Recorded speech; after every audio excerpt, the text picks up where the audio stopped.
Number 5, hey Drew, what can you tell us about the Terminator Genisys script and what's your opinion on it currently? I followed your articles on the subject, but wonder if you've discovered anything new with the advent of principal photography. Always been a fan of the series since watching the Terminator with my uncle at far too young an age, and no matter how bad an idea it seems, my interest is piqued. Cheers, Greg.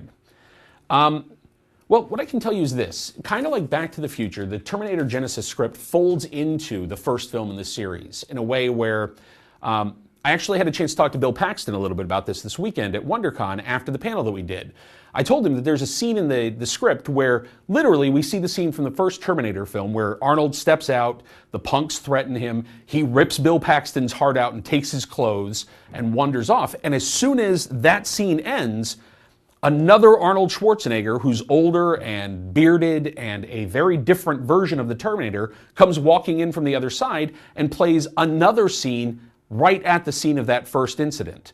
It is a strange concept. I'm not entirely sure how they're going to pull it off. I don't know if they're going to be using archival footage, if they're going to be cutting that into the new movie, or if they're going to recast and have people work around it.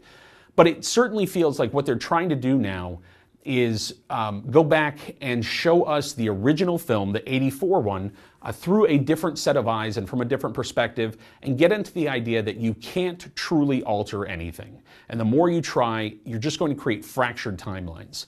There are some great ideas in the Terminator Genisys script, and I'm not surprised by that. Leita Kalogridis and Patrick Lussier, who wrote it, are both very strong writers, and I've liked a lot of their work in the past. I'm still not entirely sure I'm getting anything new from this, or that it has to be made. And I truly feel that if sequels don't do something narratively or character-wise that advance a story, they are treading water. This might be the most interesting version of that I've read. I'm very curious to see if the final film sells me that it is a necessary story. I would love to feel that way. I feel very strongly about the Terminator series. I just don't love it anymore.